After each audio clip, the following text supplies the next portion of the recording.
Folks, Black Star Network is here. Hold no punches! I'm real revolutionary right now. Black power. Support this man, Black Media. He makes sure that our stories are told. Thank you for being the voice of Black America, Roland. Stay black. I love y'all. All momentum we have now, we have to keep this going. The video looks phenomenal. See, this difference between Black Star Network and Black-owned media and something like CNN. You can't be Black-owned media and be scared. It's time to be smart. Bring your eyeballs home. You dig?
Today is Thursday, November 21st, 2024. Coming up on Roland Martin Unfiltered, streaming live on the Black Star Network. I'm here in Atlanta. Folks, with every Trump administration appointment, we're seeing Project 2025 taking shape. Janai Nelson, the president and director-counsel of the Legal Defense Fund, will be joining us to explain how Donald Trump's cabinet picks could impact Black America. Matt Gaetz, well, he couldn't take the heat. He has withdrawn his nomination to become the next attorney general. Could it be that second 17-year-old who said he had sex with her, which is also called statutory rape? CNN has uncovered audio of Robert Kennedy Jr. comparing Donald Trump to Hitler and calling his supporters belligerent idiots and outright Nazis. No lies told. The Illinois Supreme Court overturns Jussie Smollett's conviction in his hoax attack trial. Plus, the Justice Department says the Trenton, New Jersey Police Department has a pattern of misconduct. We'll give you those details. Plus, here in Georgia, a former cop who shot an unarmed black man wants a judge to throw out his murder charges. The president of Atlanta's NAACP will give us an update on the Jimmy Atchison murder trial. Plus, a Texas jury awards nearly $100 million to the family of Bolton John, who was killed by a former Dallas police officer. Folks, it's time to bring the funk. I'm Roland Martin Unfiltered on the Black Star Network. Let's go. He's got it. Whatever the miss, he's on it. Whatever it is, he's got the scoop, the fact, the find. And when it breaks, he's right on time and it's rolling. Best believe he's knowing. Putting it down from sports to news to politics. With entertainment just for kicks, he's rolling. It's on go, roll, y'all. It's Roland Martin, yeah. Rolling with Roland now. He's funk, he's fresh, he's real, the best, you know he's Roland Martin now.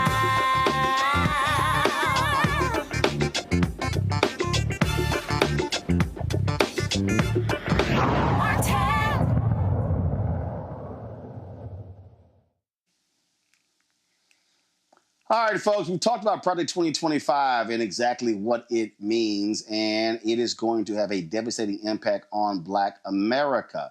But how much? Well, let's talk to Janai Nelson. She, of course, she's the president and director counsel of the Legal Defense Fund, and she joins us right now from New York. Janai, always glad to have you here. We focus a lot on this during the election and trying to get people to understand how real this is. Republicans knew the impact, so what did they do? Oh, no, absolutely not. I mean, it has nothing to do with Donald Trump, and he disavows that. He said, I don't want to read it. Oh, he has his own Agenda 47. But the reality is we all knew he was lying, they were lying. Project 2025 is absolutely the hard right Republican agenda for America. I dare say it's the Newt Gingrich's contract for America 2.0. You are not wrong, Roland. We knew from the very start that whoever picked up this playbook to dismantle democracy would do great harm to this country. And we took Donald Trump at his word. He said this wasn't his playbook. We analyzed it. We said whoever implements this would be doing a great disservice to the future of our multiracial democracy. And what we did at the Legal Defense Fund was translate Project 2025 into a report that people could digest, because remember, it's 900 plus pages. So we analyzed it, and we wanted specifically to point out what the impact would be for Black communities. Of course, we hope that would never come to pass, but now that we have an administration about to be installed in January, we know that those threats have now become real, and at least we know what they are, and we are prepared to counter them and disrupt them and defend against them with every possible tool in our arsenal. So obviously there's a legal front that exists there, but let's also be honest. When he was last there were more than 200 federal judges that were appointed. You have a hostile Supreme Court, frankly, a right-wing Supreme Court. You now have Republicans controlling the House, the Senate, controlling the presidency. And then, of course, you also have Republicans controlling state legislatures and all the things that are happening there. And I think that what has to, from my vantage point, what people need to understand, the assault on the federal workforce, the assault on programs, whether it's education, whether it's environmental, the absolute assault on civil rights. We already see in terms of where they stand and what they're talking about when it comes to DEI. They want to get rid of every program that, and it's not like they've been the greatest in the world for Black people, but the programs that have allowed for us to be able to increase economically, educationally, in society, they want to wipe all those programs out. And so people need to understand that this is not just a Trump thing. This is literally an effort from that they want to institute federal, state, county, city, school district, and we're already seeing it happen in Texas colleges, Florida colleges, how they also are going after what's happening in corporate America. This is a wholesale assault on, frankly, the apparatus that has been beneficial to Black folks and other minorities. That's absolutely right. We are going to be battling on every single front at the federal level, which we know they are stacked against us because there's complete control of Congress forthcoming. The next Congress, the 119th, will be an extremist Congress. It will also have, though, the first two Black women senators, Senator Also Brooks and Senator Blunt Rochester, who will be serving for the first time. I want to make sure that we don't forget some of the gains that we've made along the way and the power that we can exert. But the reality is that Congress is locked up by conservative extremists, and we need to recognize that the ability to get the legislation needed passed that will preserve our democracy is now extraordinarily difficult, if not impossible, which means that our game at the state level and local levels needs to be aggressive. We need to mobilize, we need to organize, we need to understand every lever of power at state and local levels, and not to give up the fight at the federal level. We saw today, for example, that when we push back on extremist, unqualified, sycophantic nominees like the one Matt Gaetz, who was suggested to become the next U.S. Attorney General, that with enough pressure and enough exposure about the weaknesses of these nominees, we can force their hand, and Matt Gaetz withdrew. And that's very important because the bar has been set so very low that President-elect Trump believes he can put almost anyone in charge of our most important federal agencies. And if you had any regrets about the way you went forward with your vote to install a new government that's hostile to democracy, you need to be standing up right now and demanding qualified nominees for our agency cabinet members who care about the rule of law, who will uphold civil rights, and who will uphold the Constitution. I have not seen a single nominee that fits that bill and who is actually qualified to be part of our federal government leadership. You talked about not giving the fight up on the federal level, but I do want to go back and talk about the state level. And the reason I want to talk about that is because I don't think people really understand why, from a legal standpoint, why these state Supreme Courts matter. So we just saw in this election gains with the Kentucky Supreme Court, the Michigan Supreme Court. Allison Riggs is holding on to her seat on North Carolina Supreme Court. Anita Earls is going to be up for re-election in 2026, but in 2028, there are 3 Supreme Court seats in North Carolina. If folks focus on that, literally, that court could flip back Democrat. Now, how does that now impact it? Well, when the Democrats control the North Carolina Supreme Court, they ruled against political gerrymandering. It used to be Republicans had a 10-3 advantage on the congressional level. It then went to 7-7. Republicans now control it. It went back to 10-3. That's 4 seats. Those 4 seats are how the Republicans have the majority, how they control the House, just that one state. You not go to Wisconsin. We saw what happened when when the Democrat won in Wisconsin for the state Supreme Court race. There's another seat, that's an open seat that's up in April. And so I think while people are sitting here and being, despondent and people are just upset, angry, and sad, what I keep saying is you can't listen. The next presidential race isn't until 2028. The next congressional race isn't until 2026. We need to be thinking, and as you said, mobilizing and organizing around these crucial state races and do pickups here, here, here to understand how you begin to piece this thing back together, if you will. No, you're absolutely right. We have got to be focused on state and local elections, and state legislatures matter, governors matter. All of the elections up and down the ballot at the state and local levels are key. And you're right, the balance of power can tip in any direction.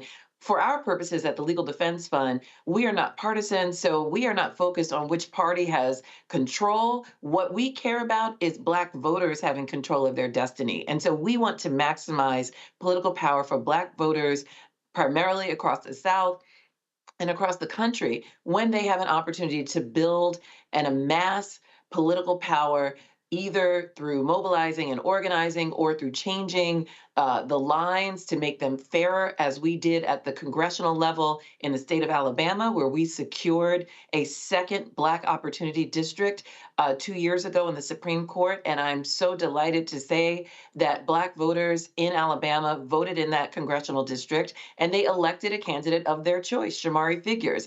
That shows real power when we resist partisan and racial gerrymandering, or partisan gerrymandering that uses race as a vehicle. That's happening across the country, and we were successful in being able to push back against that at the Supreme Court, and that actually led to a second Black opportunity district in the state of Louisiana as well. So another Black congressperson, Cleo Fields, was elected as a result.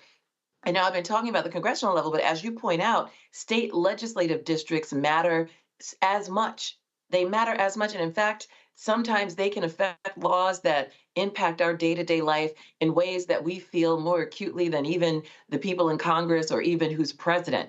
And so we are actually at the Legal Defense Fund at trial this week as we speak, working to challenge the legislative districts in the state of Alabama. And so we've used our Supreme Court win at the congressional level to push for change in Arkansas, in Alabama, in Louisiana, in places across the South where there is burgeoning political power that just needs to be released and tapped through fair maps and the mobilizing of the vote. And so that is our focus. As well as the federal game, we have always got to focus on state and local elections because there's real power there. And so, look, you're absolutely right, being nonpartisan. But look, you want judges, though, who believe in civil rights. Judges who don't fall for the okie doke when it comes to political gerrymandering. And I think the public needs to understand that when we are talking about the work that y'all do, it's a lot different when you have a judge, typically a Democrat elected or appointed judge, who is going to consider point of view, perspective, versus someone who goes, nope, political gerrymandering is great. Racial gerrymandering, we don't believe in it. We don't believe in systematic racism. So who sits in that seat matters. Determines Absolutely. How the law is applied. No question about that. And we often talk about the federal judiciary, which is extremely important, but there is so much work happening in state courts, your criminal courts. Most prisoners, most people who are incarcerated or deal with the criminal legal system are dealing with it at the state level. Most people who are sentenced to capital punishment are sentenced at the state level. So many small claims and business claims and important state rights issues are litigated at the state level. So you are absolutely right that state courts matter. Those judges that you see on your ballot, and you may not know the names of those individuals, you need to look at them with as much care and consideration as you do the members of the Supreme Court. Because in your state, it's those trial court judges, it's those appellate judges and Supreme Court judges at the state level who will determine much of the issues that you will encounter as a resident of your state. And remember, most cases actually are adjudicated there. Very few cases go to the Supreme Court. In fact, the docket at the Supreme Court has been dwindling year to year for over a decade. So when we're talking about who's actually deciding issues to affect everyday life, we are talking about state judiciaries or federal judges at the trial court and appellate court levels.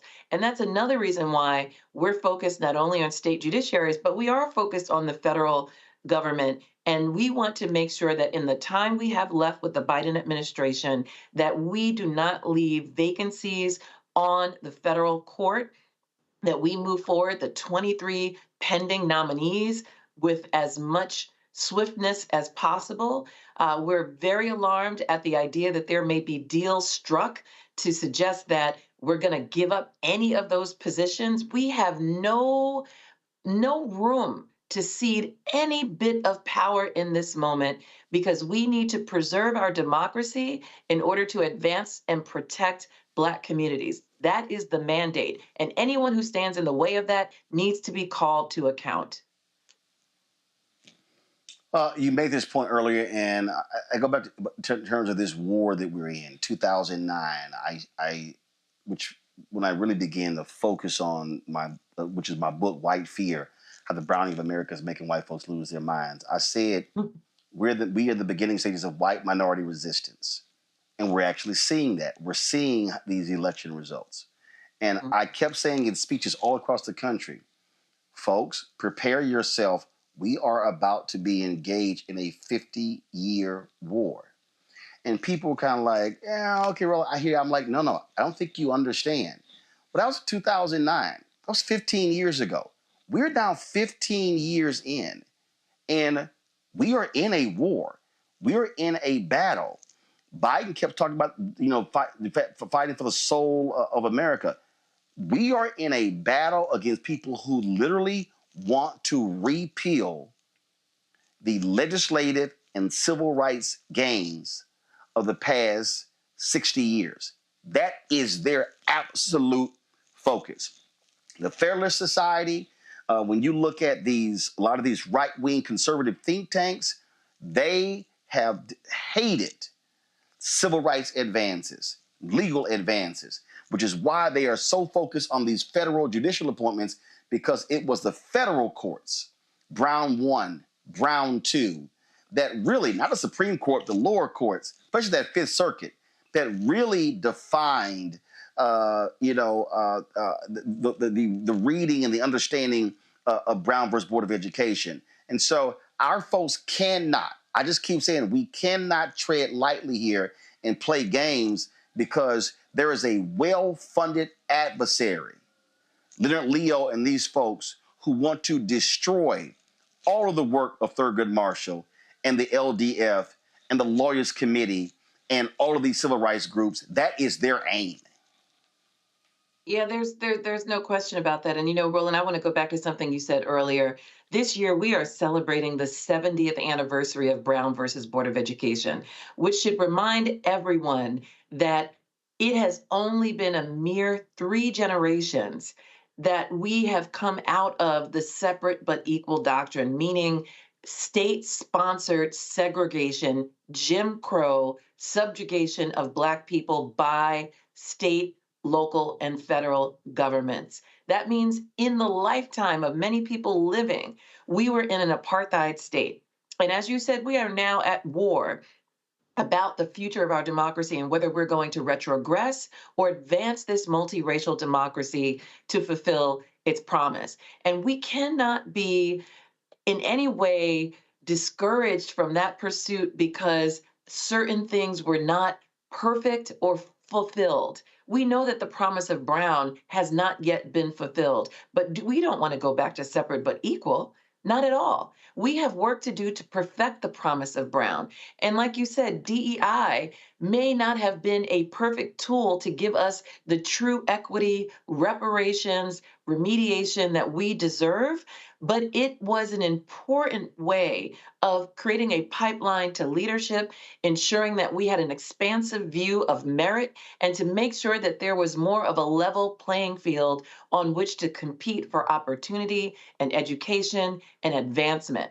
And we can't afford to say that those were not necessary and important tools that we must fight for simply because they were imperfect. The job is to perfect them. The job is to recognize where our frailties are, what more protections we need, what more opportunities we need to create, and build upon that progress, not allow extremists to take us back.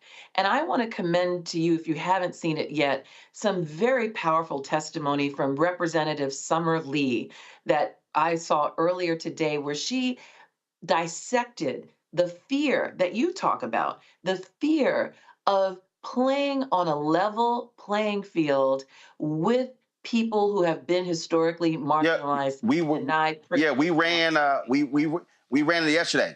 We ran the whole video yesterday. Excellent. Her and Congresswoman Jasmine Crockett. Excellent. She was fire. And it's important for people to recognize what that is. There are some who are so addicted to privilege, they're so addicted to prerogative, they don't realize that they have not been competing on merit for generations. And we're trying to change that. You take off the shackles, you remove the barriers and the impediments to opportunity, and there's no question in my mind that you will see diverse leadership, you will see the advancement of people of color, Black people, and other marginalized groups in this country in unprecedented ways.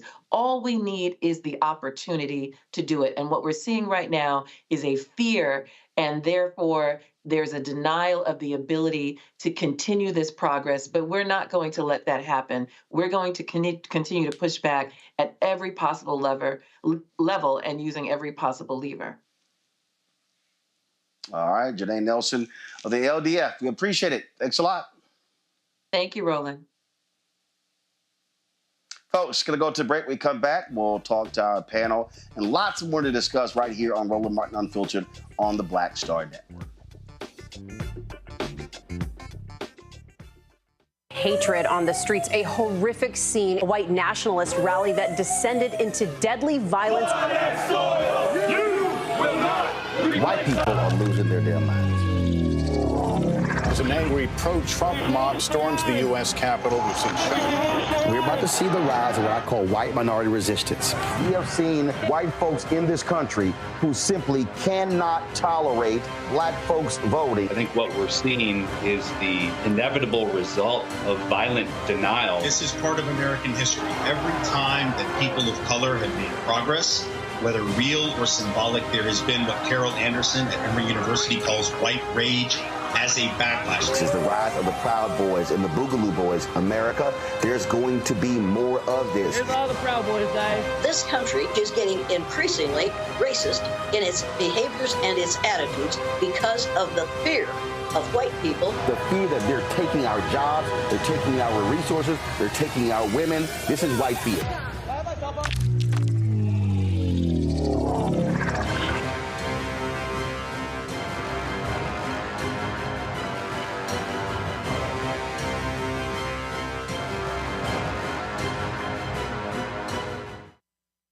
Hi, I'm Isaac Hayes III, founder and CEO of Fanbase.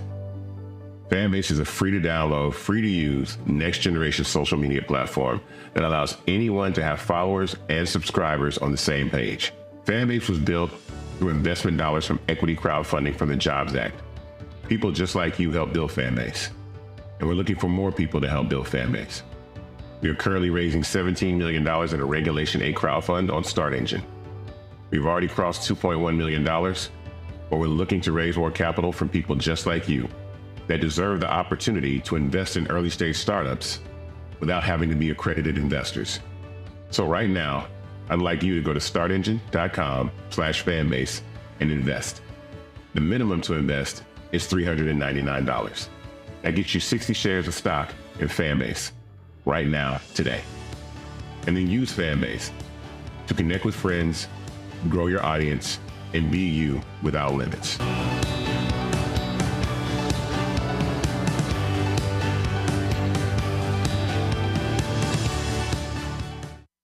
Now that Roland Martin is willing to give me the blueprint, hey, Cyrus, I need to go to Tyler Perry and get another blueprint because I need some green money. The only way I can do what I'm doing, I need to make some money. So you'll see me working with Roland. Matter of fact, it's the Roland Martin and Cheryl Underwood show. Well, should it be the Cheryl Underwood show and the Roland Martin show? Well, whatever show it's going to be good.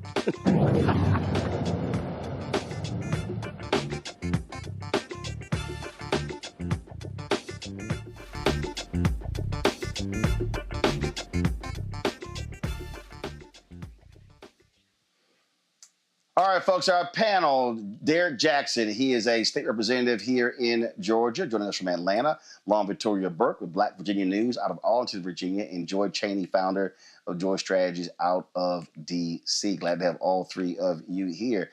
Derek, I'll start with you. What I was saying there with Janai, we really need to understand, and I think people need to understand that what we are seeing, this is real. You've got billionaires, not just Elon Musk, but you're that billionaire who gave Leonard Leo $1.3 billion to spend however he wishes. And he is funding, they are literally funding this infrastructure changes. This goes beyond the Federalist Society. And so we can't be willy-nilly about what is happening all around us. There is a clear and present danger of the right wing who wants to attack anything and everything that Black folks have benefited from. It's right there in our faces. Mm-hmm. You know, Roland, it's amazing how you have been sounding the alarm since Taraji mentioned Project 2025 back in June. And now we're starting to see their game plan with all the Trump picks. I mean, these are unqualified individuals. And so it's not going to just impact Black people, it's going to impact America. I mean, you know, just listening to you and Janai Nelson, I started writing down some notes on just the Supreme Court. Let's just take the Supreme Court, for example. Citizens United, the Chevron case, Roe v. Wade, affirmative action, Voting Rights Act are just the few that the Supreme Court started to unravel before the implementation of Project 2025. Then I started writing down some other things, Roland, as you were talking, and you mentioned in your book 15 years ago, Brown versus Board of Education, Loving versus Virginia, Miranda rights. I mean, if you think about this, if we don't have Miranda rights, Roland, that's going to impact every Black person that is profiled, that they want to give police officer sovereign immunity. And so when you start to look at where we're about to head into starting January, the gravity of this is not just the unbalance of checks and balance in our government system. This is going to be billionaires running wild, Trump running wild. And let me make this last point, Roland, is this. All these individuals that voted for Trump, these picks, Roland, they're not for them. It's not going to solve their problems. It's not going to solve their kitchen topic, table topic issues. These things are solely for Trump. It has nothing to do with the 74 million people that said, yes, he's our guy. We voted for him. They're about to see the unraveling of this, the protections that America have for them. You know, Lauren, I listen to a lot of these brothers and sisters, Black folks who are MAGA Trump supporters. They talk about, what they want to get financially and how things are going to happen. And I'm sitting here going, do y'all understand? They are not trying to help you financially. They are not trying to help you launch businesses. They're not looking to expand SBA loans to Black entrepreneurs. And all of these people They don't even realize that the programs that have been created, that they have been able to take advantage of, they want to get rid of them. And I'm like, I don't know what world y'all living in, but that's exactly what Project 2025 and the Republican agenda is all about. Yeah, and they couldn't even be bothered to even hire like Byron Donalds or Tim Scott into the cabinet on a very insular and individual level. You don't even see them, helping anybody that actually helped Trump's campaign, to this point, much less a group think about African Americans in general. Typically in a Republican administration, there is a group of Black Republicans who does see some benefit. We've yet to see what group of Republicans that's going to be. We haven't seen anybody yet. I happened to see Byron Donalds yesterday on Capitol Hill, and he kind of looked sort of glum, and then he did an interview last night where it seems like he's sort of left out in the cold with regard to a administration appointment. But obviously, this is a culmination of really the Southern strategy that started in the late 60s. It's the culmination of Roger Ailes being an aide to Richard Nixon, and then, of course, going on to start Fox News. It's the culmination of the planning of Leonard Leo and the Federalist Society, and you can see that the Republicans play a long, long, long game, and the Democrats are nowhere near catching up to that, not even figuring out on a basic level maybe a 4 or 5 year strategy. And that's been a huge problem. And I'm not sure what is in store for the DNC or the Democratic Party in general with regard to leadership, but their leadership is not strong enough and not modern enough at this moment to go up against what they're going up against, which is a system of lying and disinformation and deliberate misleading of the public, which works in this media environment with a media that is very not up to the job of keeping up with misinfo and disinfo and lying and everything else. And so what this is, to me, is a moment where they are now going to control, of course, all 3 levels of government. And I think they're going to use that control to the maximum, to the absolute maximum. I mean, this is a group that returns again. And we see certain players who I actually think are worse than the first group that came in during Trump's first term. Absolutely. And, Joy, again, I just, people need to understand that when you start talking about massive cuts to federal programs, and I love these people who think, oh, yeah, let's do all of that, because what they're thinking is, oh, that's for them. No. That's also going to be for you. That's right. It's for you. And a lot of those poor white people who voted for Donald Trump, it's for you, too. A lot of them are dependent on Medicaid. A lot of them are dependent on all the same social services programs that they think are for people of color, but it's also for them. The cuts to Medicaid to fund tax breaks, tax cuts that they are not going to get. Cuts to Medicare to fund tax breaks that they are not going to get. That's what they will feel in their pockets. But look, I want to make sure that we're giving a message for those who are out there who, if they're watching your program, they know. The question is, what do we do now? Right now, as the DNC regroups, et cetera, we need to be, as an individual, to person, talking to the people in our families, talking to our so-called white friends, talking to our white family members. We have a very integrated culture. Talking to the people who are in our lives and explaining to them what they're going to see, explaining to them the consequences of a vote for Trump or a non-vote, and really, as he disappoints them, underscoring what level of mistake this was. Donald Trump is a cult leader.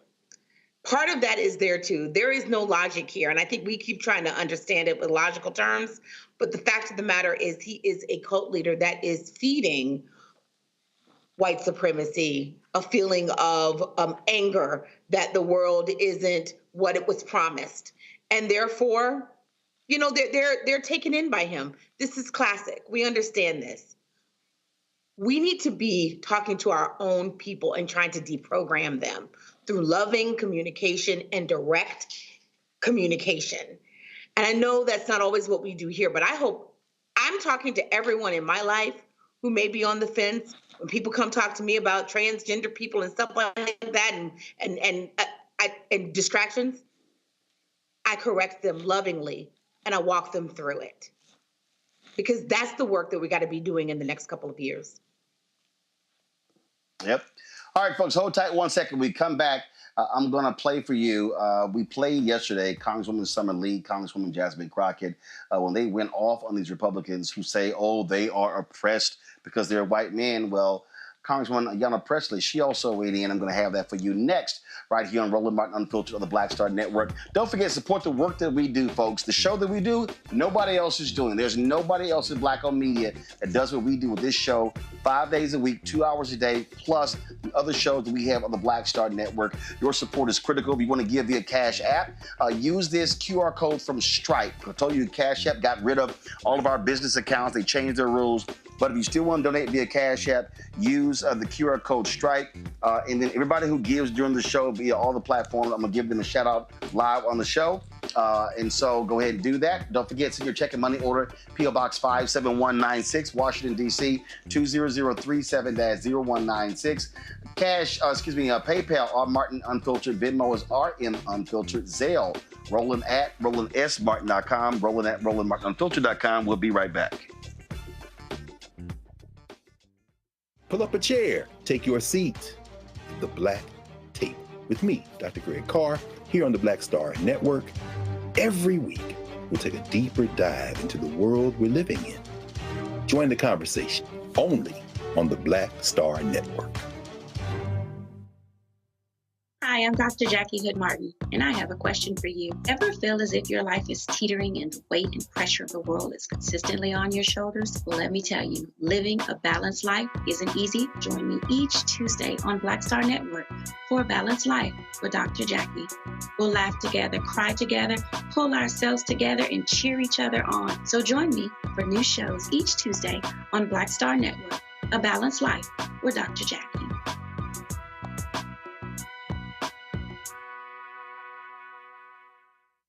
When you talk about blackness and what happens in Black culture, covering these things that matter to us, speaking to our issues and concerns. This is a genuine people-powered movement. There's a lot of stuff that we're not getting. You get it, and you spread the word. We wish to plead our own cause.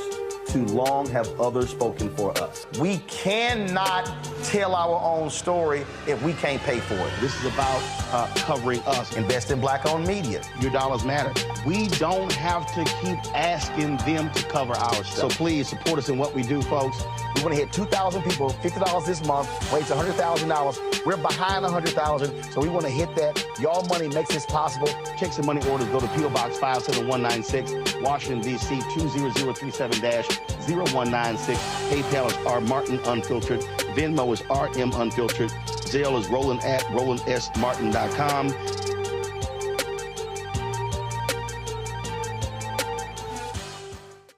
This is Reggie Rock Byford.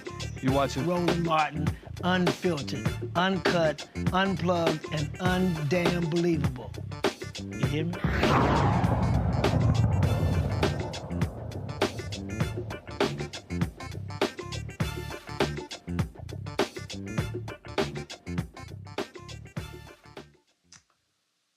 Folks, Black women on the House Oversight panel have been given the heat talking about DEI, Republicans doing their usual nonsense. Well, here's Congresswoman Ayanna Pressley giving her 5 cents in 5 minutes. Of course, Summer Lee and Jasmine Crockett did the same yesterday. We wanted to show you what Pressley had to say. Check this out.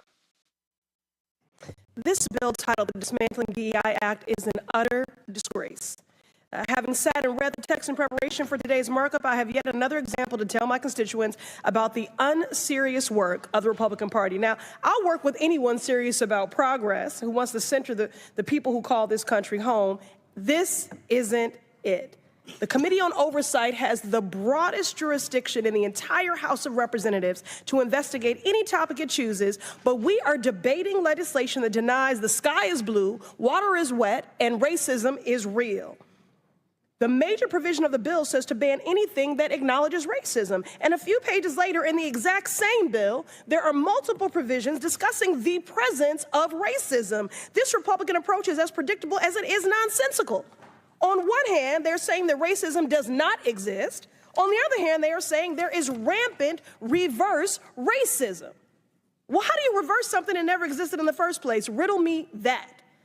While this Republican policy may have a new name, it's the same old tired game. Look, y'all are entitled to your opinions, but not a denial of the facts. Do you all know your history? Do you know American history? The original Constitution counted enslaved individuals as 3/5 of a person. During World War II, the federal government forcibly relocated and incarcerated 110,000 Japanese Americans. The FHA practiced redlining in the 1930s and 60s to deny mortgages to Black Americans, which is why we have a racial wealth gap today. I could go on. The GI Bill, which is supposed to be race neutral, denied access to Black Americans, denying them equal access to education and housing benefits, which is why we do not have generational wealth. Don't talk to me about merit when those Black servicemen fought for our freedoms. And I'd also just like to take a personal note of privilege to say, please keep Dr. Martin Luther King Jr.'s name out of your mouths. Yes. Your perversion of his words and his mission when his children have asked you to stop invoking his name and perverting his work when he was a proud and unapologetic Black man fighting for equality for Black Americans and all marginalized people. So you all are entitled to your opinions, but not a denial of the facts. But I'm not surprised that you would deny American history. What I am, though, is committed. Committed to speaking truth to power, committed to standing up for marginalized communities and vulnerable people, committed to ensuring that everyone has equal opportunity to buy a house, to work a job, to pursue higher education, and to live in a society that is fair and just. A colleague across the aisle invoked the phrase of, we must do everything to stop government-sponsored oppression. Well, I've just enumerated numerous examples, which is exactly why we have legislation and an executive order to reverse this harm. And that is why I'm committed to opposing this bill and urge my colleagues to do the same.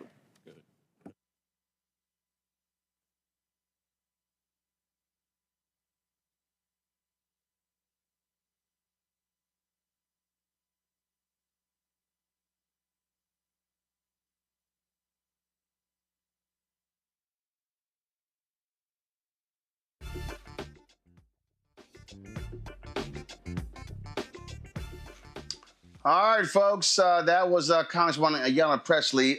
Look, what we are seeing here, Joy, and when I talk about these programs, you're already seeing it. But they're the victims. These white men are so oppressed. These white men, we can't get jobs. It is so nonsensical. But here's the other thing.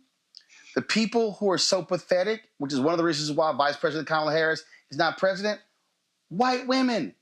White women are the greatest beneficiaries of affirmative action and DEI in this country. Yeah. There are white folks walking around today whose mamas and aunts and sisters and cousins who have got grandmamas who've gotten contracts and built businesses off of MWBE. And what people don't understand is if you are a Black woman, they don't count you in the women category. You're counted in the Black category. If you are Latina, you're not counted in the women category. You counted in the Latino Hispanic category. And so that's just a fact. And so it's amazing to me to listen to these white folks. Then they get mad. They're on social media calling Congresswoman Jasmine Crockett, oh my God, she's so ghetto. She's so ghetto, and how dare she? I saw it was I think Jonah Goldberg or someone else said, "Oh, see, this is the problem right here.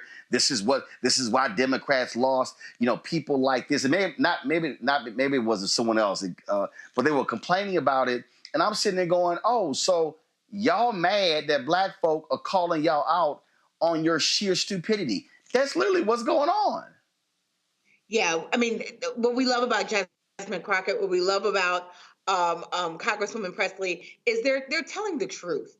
Look, the fact of the matter is there are white men out there who can't get jobs, right? We know that salaries have been reducing for American workers over decades. This is why we had an agenda with the Biden-Harris and then hopefully the Harris-Walz administrations that would have been working to solve those problems, to restore the American dream. But people's ignorance, their cult following, their, let's face it, racism and misogyny cheated them out of a future in which we all could have shared. We could have seen improvements. Democrats have made mistakes. You're not going to see me defend any of them on tonight.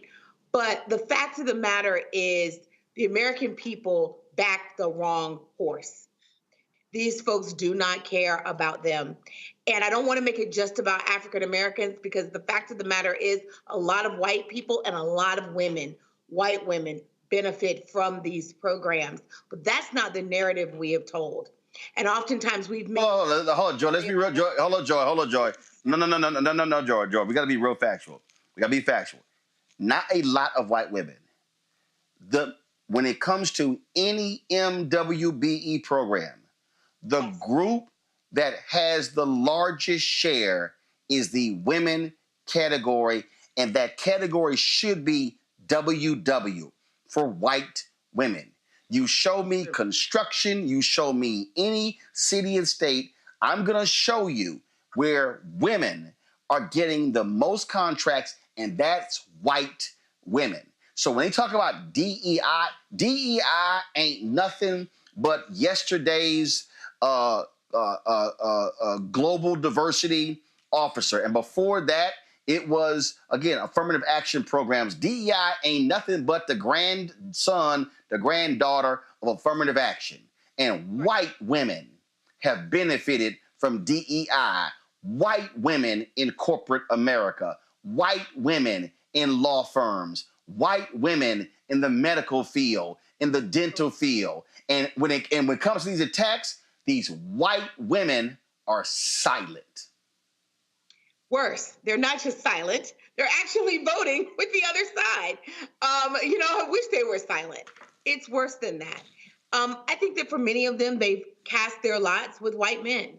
Some of the things I work in the gender space, a lot of lies that we tell are that, your proximity won't save you. But the fact of the matter is proximity has saved a lot of white women.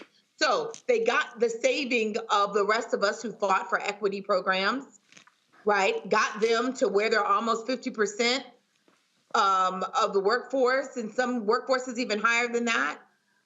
They've been the beneficiary of all the DEI and affirmative action. And now they are willing to sink it for the rest of us when it's no longer convenient for them. They are simply not the allies that we wanted them to be. Maybe we didn't even think they were, but they're never going to be the allies that we need them to be. And that's why I won't be walking in the Women's March. And I know many other Black women feel the same because we just have not seen that level of engagement with them, that level of reciprocity. They took everything and they gave almost nothing back. Well, and I think, listen, all of those speeches, Lauren, were great, but I really wish Congresswomen Crockett, Summer Lee, and Ayanna Pressley had turned to every white woman on the committee and say, are you going to speak up? Because women like you, y'all have benefited from DEI. Y'all are the beneficiaries of DEI. See, I think what has happened, Lauren, is that when it comes to programs like this, we've let white women off the hook. Typically, it's Black folks who are defending these programs. Nah. We got to call that thing a thing and say, y'all have been benefiting. It's white women walking around who go, we don't benefit from affirmative action. Oh, yes, you do. And so it's time to put folk on Front Street, Lauren. Well, when it comes to Black leadership and Black politics, and some might call it Black misleadership, What we see so often is that we are advocating for a lot of other groups and a lot of other people. We are not really calling out white women, as you just said. We then see press releases from various Black organizations and historically, historic Black civil rights organizations talking about almost every other group except the one that organization says it stands for, African Americans. I can remember a few years ago, I think it was the Urban League that put out a press release with regard to immigration, the Dreamers. Certainly, we've seen several press releases from the NAACP for various other groups, LGBT, et cetera, and so on. And that's all fine if the streets are paved with gold in Black communities and everything's perfect in our communities, but it isn't. And when you're only 13 and 14% of the population, it's really important that your leadership is laser focused on some of the bigger issues that you are dealing with. And obviously, when we talk about any sort of opportunity, when we talk about DEI, opportunities for jobs and wealth building, it's really important in the Black community the leadership stay focused on that, because that wealth building piece was dismantled, obviously, during our first 300 years in this experience of being in the United States. So knowing all of that, the leadership has to be very focused, whether it's the Congressional Black Caucus, whether it's the NAACP, whether it's the Urban League, or anybody else. And it's very hard to find in a world of corporate control leadership that is brave enough to sort of wave off that corporate control and do what is right for the constituency that you're representing. That is a piece that is not working right now with regard to leadership in the Black community. And I think there has to be a major reset with a lot of these groups and I think some members of Congress when it comes to, the question of allyship, because we really have no allies. We don't have a lot of groups that come to us and say, we'll help you out with this thing and we'll put out press releases and we'll make statements and our leaders will center your problems and your experiences. Our groups do that for other groups, but we don't see it the other way around quite often. So that has been a huge problem that needs to be fixed. See, Derek, when I talk about putting folk on Front Street, this is how I look at it. Man, maybe I'm just a little bit too radical on this whole thing. So, you're in the Georgia legislature. I would sit here and I would go, how many white women in this body have companies that do businesses with the city, the county, school board, or state? And I would sit here and say, Representative so-and-so, you against DEI? Well, that's interesting because you should get contracts because you're a woman. That's DEI. So-and-so, oh, you got $6 million in contracts from this year, from your business. Oh, you are the beneficiary of DEI dollars. You did DEI. When I was at Texas A&M, there I gave it was a speech communications class, and we had to give a presentation. So I picked affirmative action, and this is what I said. I was the only, I think maybe it was one of the Black person in the class, and so I said, how many of you in this class, your mothers own businesses? And hands went up, and I said, how many of your mothers, to your knowledge, have received city, county, state, federal contracts? Hands went up. I said, congratulations. Affirmative action is paying for your college. Man, these white folks, they were aghast. And I said, oh, I'm sorry. Your mamas are benefiting from affirmative action. Your mamas are getting contracts. They had never had somebody tell them that. See, this is just the moment, as far as I'm concerned, where you got to call folk out and say, yes, you are. Maybe we should come up and use the phrase, I just say DEI dollars, bowling for DEI dollars. Oh, you got some DEI dollars? You got some DEI dollars? Oh, you got some DEI dollars. And then use placards that call them out. And then also call out all these women's groups. Matter of fact, I think somebody should, one of these conservative women's groups, go pull a roster and see how many of them have businesses and how do they get contracts and go, man, look at y'all with those DEI dollars. Mm-hmm. To me, that's how you got to fight and call these folk out. You know, Roland, I think all of Trump hires are DEI hires. They all white men, right? I do agree that we need to call them out. Because here's the thing though, Roland, and I know you're here in Atlanta with us, they don't use the term DEI for them. They use the word legacy, Roland. Your legacy. So you go to Harvard for free because of legacy. You go to Yale for free, your legacy. They don't use the same vernacular. Listen, since last year, Roland, over 30 states have implemented some form of DEI law to either restrict any form of DEI, 30 states. So what do you think is going to happen come January? In fact, 2 days ago, Roland, Trump used the word reparation. He's going to give 3 million white men reparations. He said that's their reparation for those blacks who went to HBCUs. So we do need to call them out, but it requires political courage. Roland, you know as well as I'm in Georgia, the largest black caucus in the United States. What will we do in this manner to do exactly what you just called for us to do? Call folks out, call some of my colleagues who are white women and say, you are receiving dollars. They won't do that, Roland. You know that and I know that because they don't want to exercise political courage to get that done. Well, again, I just think that if you want to expose people for their hypocrisy, you got to call them by name. You got to name check them. You got to expose them, and you got to say, "Oh, look at Miss DEI dollars. Oh, she hates DEI, but she gets contracts because she's a woman." Baby, that's called good old affirmative action. I'm just saying that's what maybe should be done. All right, y'all. Hold tight 1 second. We got lots more to talk about, including how in the hell can Shabuzi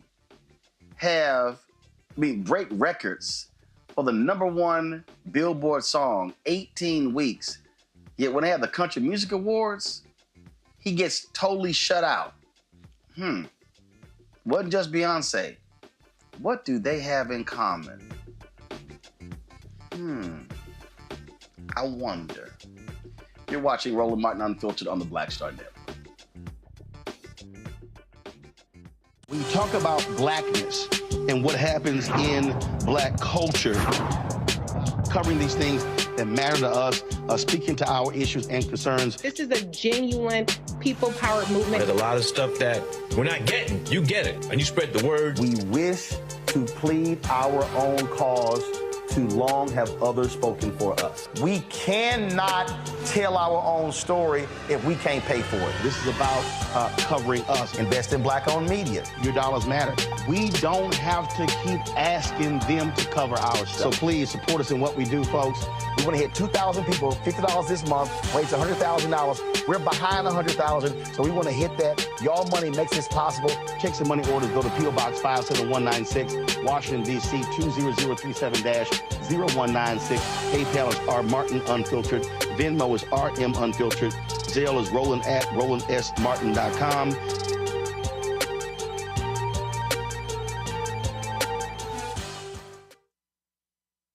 Hatred on the streets, a horrific scene, a white nationalist rally that descended into deadly violence. White people are losing their damn minds. As an angry pro-Trump mob storms the U.S. Capitol, we've seen shooting. We're about to see the rise of what I call white minority resistance. We have seen white folks in this country who simply cannot tolerate black folks voting. I think what we're seeing is the inevitable result of violent denial. This is part of American history. Every time that people of color have made progress, whether real or symbolic, there has been what Carol Anderson at Emory University calls white rage as a backlash. This is the rise of the Proud Boys and the Boogaloo Boys. America, there's going to be more of this. Here's all the Proud Boys, guys. This country is getting increasingly racist in its behaviors and its attitudes because of the fear of white people. The fear that they're taking our jobs, they're taking our resources, they're taking our women. This is white fear.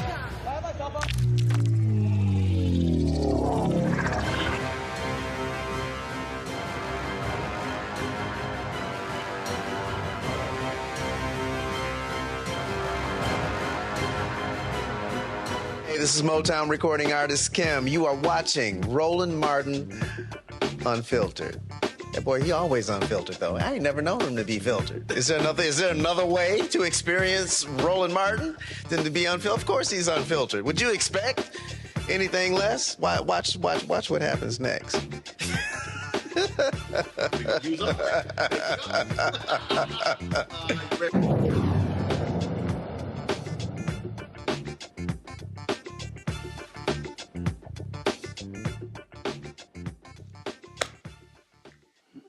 Well, Donald Trump has just announced he's picked former Florida Attorney General Pam Bondi to be his Attorney General pick after his first choice. Former Florida Congressman Matt Gaetz withdrew from being considered for AG. This was a tweet that he posted. I had excellent meetings with senators yesterday. I appreciate their thoughtful feedback and the incredible support of many.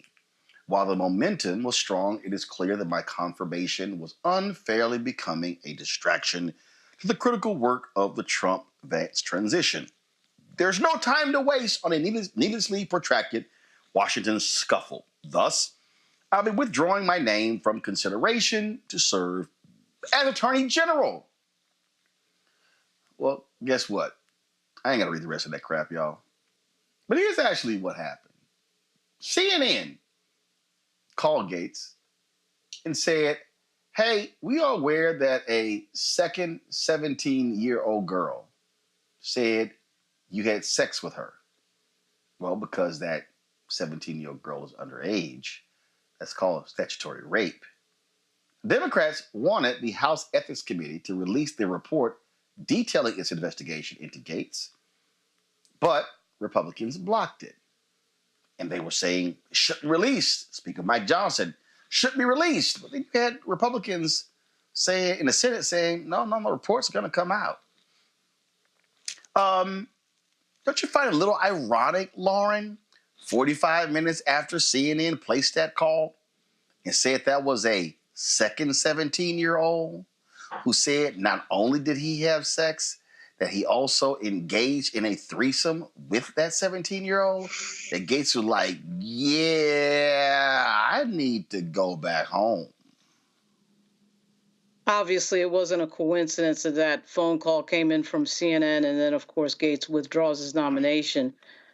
He's been living with these allegations for, I think, about 3 or 4 years now. It was effectively announced in the media 2 or 3 years ago that, I think it was the Daily Beast that came out with a story and said they had certain documents, they had certain sources that were saying that all this is true.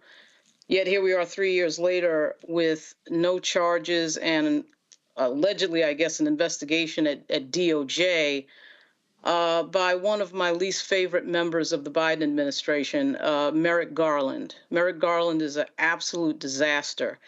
And I would just say that I am obviously not a fan of Matt Gaetz. I think Matt Gaetz is crazy. I've seen some of his antics up close from the press gallery in the U.S. Capitol. At the same time, I'm not a big believer in believing anything in this world that we live in, of anybody saying anything and misinfo and disinfo and no charges. And so if everything it's alleged is true, then I'm confused as to why there are not criminal charges that have been filed against the former congressman from Florida. And after seeing what happened to the 41st Lieutenant Governor of Virginia, Justin Fairfax, who I was working for at the time in Virginia in 2019, I don't believe anything until there's an investigation and the police are involved and there's a thorough read of everyone's testimony under oath. I just don't. I'm not a fan of Matt Gaetz, but I'm a little confused as to why it is we're sitting here year after year. DOJ looked at this and then comes up with nothing. And then we have this moment right here. I mean, maybe it's true. I don't know. But I'm a little bit tired of this sort of routine of having no professional investigation. We have people who investigate things in this country, particularly with regard to sexual crimes. And yet this is always regulated to a discussion in the media and a Jane Doe and all this other stuff. I want facts on the table. I want an investigation. And I want all parties to be heard. But I'm not a fan of this. I'm just not. And that's just where I stand, because I've seen it up close. And I think you're right, Roland. Certainly there's a correlation between the phone call to CNN and him resigning. But again, if this is true, where's the Justice Department? Where are the police? And where are the charges? Where's an indictment? I don't get that. That's confusing to me. Well, but here's the deal, though. I mean, look, the reality is this, Joy, and we see this all the time. We know that there are prosecutors who, we don't have enough. We don't have enough. We don't have enough.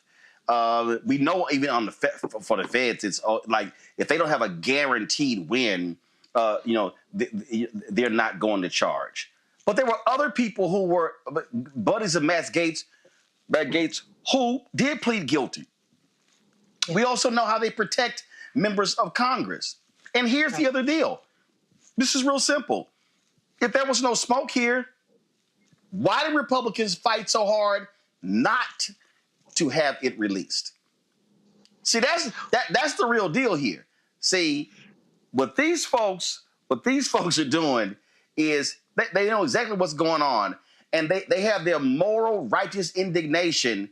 But it's amazing how when one of theirs, we can just overlook all of those things. No, just shut up, confirm them. Nah. Not happening. Not happening at all. Well, let's be clear. What happened behind the scenes is a lot of Republicans also came to President Trump and said, this is going to be a nominee that's not going to make it across the finish line. And therefore, that also was a reason. CNN, political pressure from the inside. Now, with respect to releasing the report, some of them don't want the report released because they also have investigations that have been filed against them, and they would not want the incomplete investigation released. But also, let's be clear, we were going to get that report. Someone was going to leak it. Whether they considered themselves just a rogue agent or a whistleblower, someone was going to release that report. We knew we were going to get it, that the walls were closing in on Matt Gaetz, if you believe he was real to begin with. Because the fact of the matter is Pam Bondi is going to sail through confirmation because he has been, once you have Gaetz stopped, senators are going to be more inclined to accept whoever Trump's replacement is, in this case, Ms. Bondi, who is a credible pick from Trump, especially compared to the yahoos and the clown car participants that he's picked before. So this might have just been the setup, but they overplayed their hand because there was a second person out there. But the fact of the matter is Matt Gaetz was never going to be Attorney General. Derek. You know, Roland, the truth of the matter is there are others that Trump selected with sexual allegations. I just Googled just now, Roland, and 3 others names popped up in addition to Gaetz. Pete Hegseth has sexual allegation. Robert F. Kennedy Jr., sexual allegation. And so when you think about where we are, Pam Bondi is not going to bring charges against her boss or Pete Hegseth or anyone else in Trump's cabinet. And so the reality is we have to figure out what we must do at the state level, where I am as a state legislator, what we got to do to make sure that the rule of law still holds true. But right now, as I see it, I'm not comfortable that they're going to bring anybody to justice as it relates to sexual allegations, sexual assaults, sexual abuse, because they are part of his cabinet. Yeah, well, again, you got Republicans. You have Republicans who have gone on the record to say that Matt Gaetz, it has been on the floor of the U.S. House showing members videos and photos of women who he had sex with, underage girls. And so, listen, I don't care for the thug. I'm glad he's gone. He was despicable. And I certainly hope he gets his comeuppance. And so thank goodness he will not be the chief law enforcement officer of the United States. Now, Robert Kennedy Jr. Kissed Trump's ass, got him a big appointment. But CNN uncovered this audio here where he didn't have a lot of good things to say about Trump and his idiot MAGA supporters. Listen. You know, one of the things that you write so beautifully, and your stuff is so fun to read, but you write about Trump. Quote, the way that you build a truly vicious nationalist movement is to wed a relatively small core of belligerent idiots to a much larger group of opportunists and spineless fellow travelers whose primary function is to turn a blind eye to things. We may not have that many outright Nazis in America, but we have plenty of cowards and bootlickers, and once those fleshy dominoes start tumbling into the Trump camp, the game is up. When you talk about fleshy dominoes, Chris Christie comes to mind. Yeah, exactly.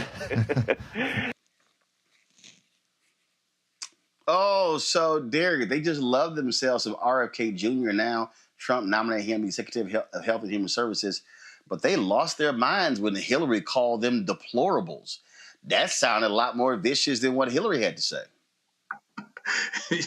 I'm up here giggling, Roland, because not only did RFK Jr. have a lot of things to say about Trump, but J.D. Vance, Marco Rubio, Lindsey Graham, they all came around. They did a 360 and turned around and kissed the ring, I mean. The bottom line is, Roland, they do not have any morals. Hypocrisy, they eat it for lunch and dinner. They really don't care, because they'll say, just like J.D. Vance said, oh, I said that in 2016, but 8 years later, I really don't mean that. Trump's not America's Hitler. He's not a fascist. And so here we are. What is truth? What is hypocrisy? And so in his cabinet, we're going to find, Roland, the first cabinet meeting, we watched it the first time around. The camera's going to span across all of their faces, Roland, and they all going to kiss the ring. How appreciative that they were selected to be part of this cabinet. They're less than a man. Joy, when I listened to how RFK described Trump and his supporters, I was like, no lies told. In fact, you know what? Let's just hear. Hold on one second. Let's just hear it again. You know, one of the things that you write so beautifully, and your stuff is so fun to read, but you write about Trump. Quote, the way that you build a truly vicious nationalist movement is to wed a relatively small core of belligerent idiots to a much larger group of opportunists and spineless fellow travelers whose primary function is to turn a blind eye to things. We may not have that many outright Nazis in America, but we have plenty of cowards and bootlickers, and once those fleshy dominoes start tumbling into the Trump camp, the game is up. When you talk about fleshy dominoes, Chris Christie comes to mind. Yeah, exactly.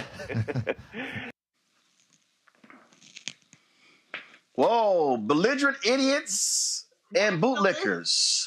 Sounds like MAGA.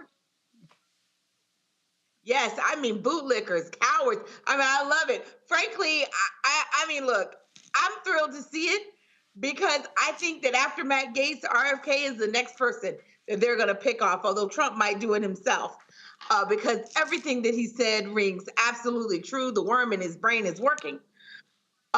He is absolutely correct. He has identified himself, and his fellow now, I guess, Republicans. I guess I mean I have to assume he's a member of that party, or at least in name.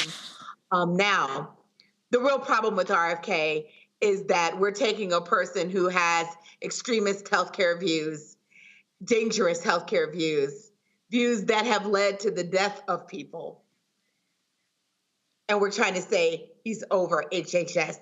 That's the real scourge. But yeah, he never told a lie about the Trump supporter. Well, I just sat here, and what gets me is, Lauren, I love it how these MAGA nutcases, when they go crazy, when people blast them and call them names, and the nasty, vicious, despicable things that they say about other people, they act as if, oh, how dare you criticize us? I mean, they truly are the ultimate snowflakes. Yeah, that's the brand. The brand is we get to say whatever we want. We get to be as crazy and nasty as we want. And then when you give it back to us, we can't take it. I mean, we've seen that year after year after year after year. But oftentimes it is the case that people who are vindictive and negative about everybody else and critical of everybody else can't take any criticism. Somehow that seems to be always the case. I actually think Robert F. Kennedy is going to get through. I mean, if we're going to have a sitting president of the United States who is a felon. I mean, I don't understand why anybody thinks that anyone under him would not get through. I was actually kind of surprised that Gaetz withdrew his nomination. This is their brand. Their brand is we can do whatever we want. We can say whatever we want. We can get felonies. We can break the rules, all that stuff. I think we should remember, though, during the first Trump administration, a lot of these people turned over in a matter of months, and didn't last very long in the positions that they were in. There's a tremendous amount of turnover in the first Trump term, and there's no reason to believe that that's not going to repeat itself. Mm-hmm. All right, folks, let's talk about this story out of Illinois, where the Illinois Supreme Court overturned the conviction of actor Jussie Smollett for orchestrating a hate crime hoax. Smollett's appeal argued that a special prosecutor should not have been allowed to intervene after the Cook County State's Attorney Office dropped an initial 16 counts of disorderly conduct after Smollett performed community service and forfeited a $10,000 bond. Smollett's attorney says the conviction being overturned should not be a surprise. Prosecutions should be based on facts.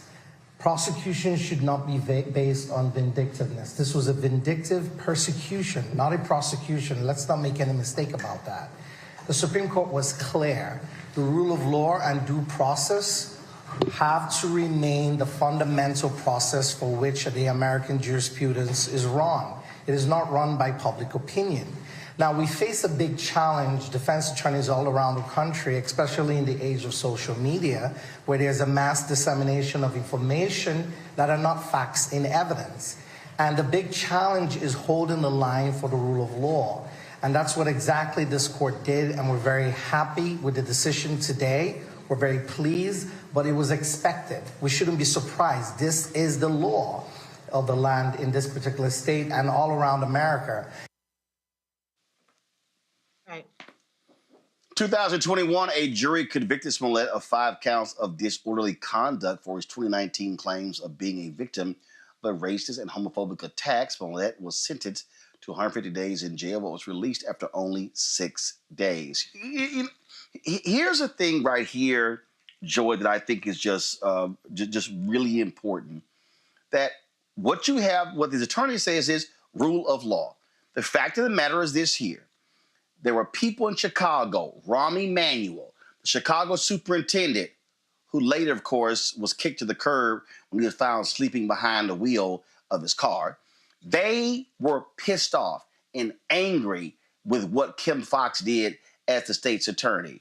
And so they forced this special prosecutor, who then said, I'm going after you. And so this was literally vigilante justice. And we're going to use a law against you. Hey, the state's attorney, she's elected. She made the decision. They were mad that she dropped the charges, and they said, oh, hell no, we got to make this Negro pay.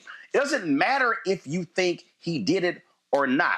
How they targeted him with a special prosecutor, that's what this Supreme Court has ruled against.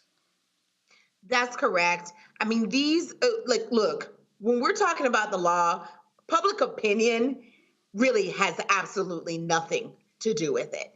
This should never play a role here. It's about facts and evidence. It's about doing what you would do in any case where the person wasn't well known.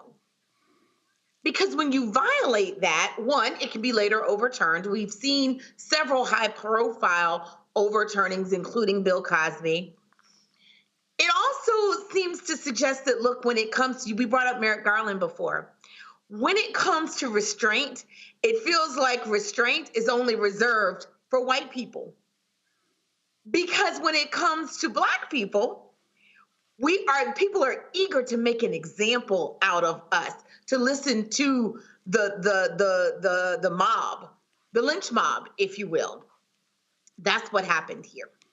And it doesn't matter whether it's a Black person doing it or not. It's the screaming and the yelling, and he has to be punished, and he has to be punished in a way that we think is appropriate, that the public, that feeds almost like a gladiator style. Are you not entertained? That's what's happened here. And it's been overturned with time, as we should have expected that it would be. Unfortunately, a lot of money and loss of freedom has occurred, and there should be, in my view, some restitution for that. This was an abuse of power. Well, I think here, Lauren, where this is where, again, we talk about law. Look, there were a lot of people who were angry when the Pennsylvania Supreme Court overturned the conviction of Bill Cosby. But what does that mean? The law is the law. And part of the thing about the law is that, again, that sign etched in stone above the Supreme Court, it says equal justice under law. Now, we know with Donald Trump, it's not equal justice. We know that there are two systems here. But this is the Illinois Supreme Court saying, y'all used a special prosecutor to override the decision of the state's attorney who was duly elected because you were hell-bent on prosecuting Jussie Smollett. Yeah, they clearly were mad about Kim Foxx's decision. That's obvious. Interesting case, and a real unfortunate thing that it took this long to unpack this entire moment. I mean, this happened in 2019. It's 5.5 years ago. It's like 5 years ago, and finally, we're finding out that maybe they shouldn't have been prosecuted this way. But it is a result of having, I think, sort of obviously a resentment for the fact that there was, in fact, a Black woman who was in charge of that decision. In the Cosby case, it's very reminiscent of that. When you see sort of these moments where the law is unpacked later, it really is kind of a shame that it can't happen in the same sort of time period. But public opinion, the court of public opinion, and the feeling that the public wants a certain outcome plays a huge role in these cases. And in the Smollett case, the feeling was, oh my goodness, how dare he do this thing of making up a story? He needs to be punished. That was the overwhelming social media feeling. It was the same thing with the Cosby situation that had gone on for years in the media, and how dare he not get punished? And of course, when you unpack the details very deliberately in a judicious manner, you get different results. And certainly in the rush to sort of get somebody behind bars, a lot of these prosecutors, we've seen it time and time again. John Grisham has a book that just came out called Framed that goes over 10 cases of people who were prosecuted incorrectly, who were innocent.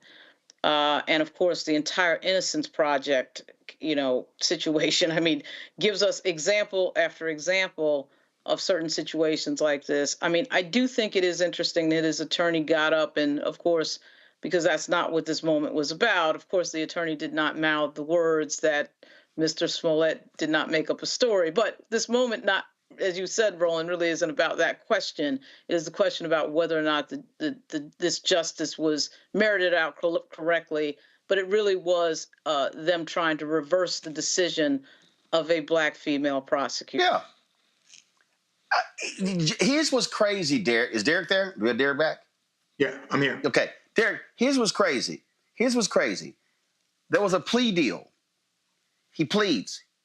He fulfills the requirements of the plea deal, and then they come back with a special prosecutor and indict him, charged, and convicted after he had already fulfilled. What the hell? We talking about double jeopardy. What is this? Let's keep prosecuting you even after you agreed to a deal? That is insane. You know, Roland, but you alluded to the point, right? There are two justice systems. And I appreciate Lauren's point about the social justice project, because I recall, Roland, about a month or so ago, all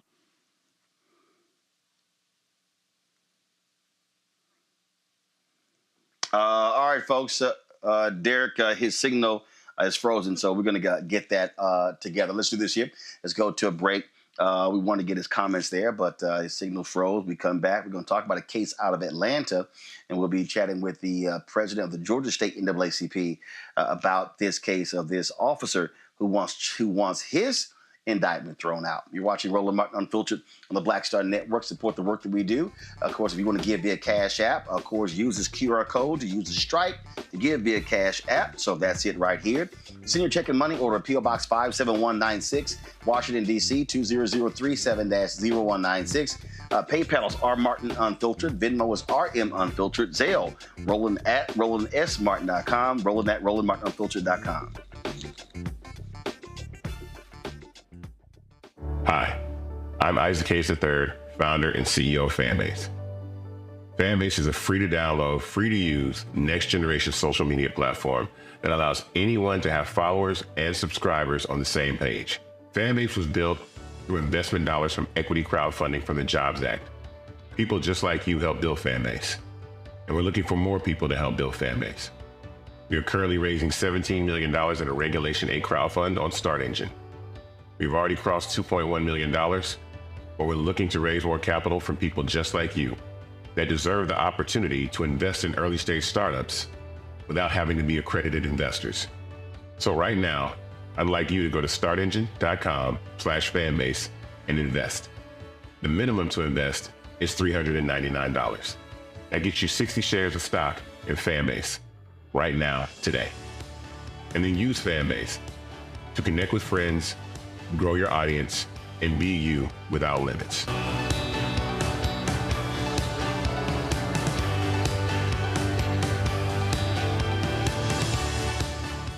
Hatred on the streets, a horrific scene, a white nationalist rally that descended into deadly violence.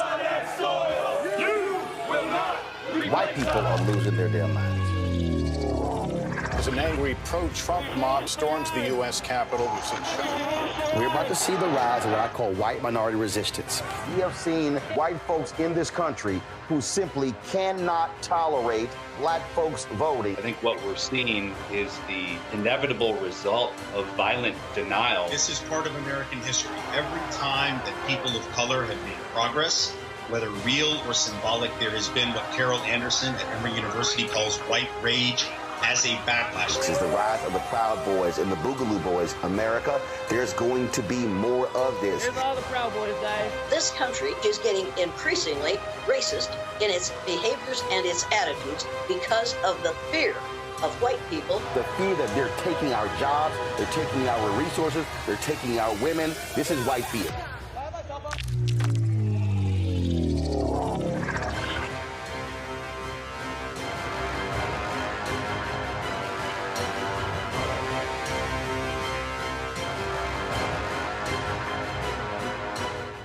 This is Tamala Mann. And this is David Mann. And you're watching Roland Martin Unfiltered.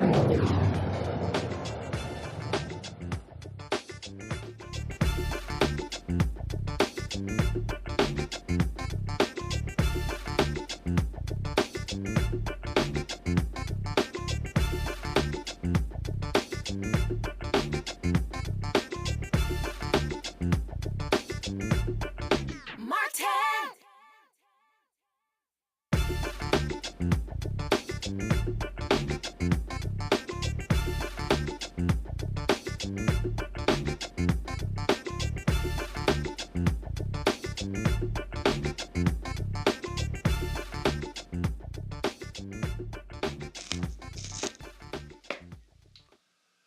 The Department of Justice says the Trenton, New Jersey Police Department and the city of Trenton engage in conduct that constitutes civil rights violations. In a 45-page report released Thursday, the DOJ found that police in New Jersey's capital have shown a pattern of misconduct, including excessive force and unlawful stops.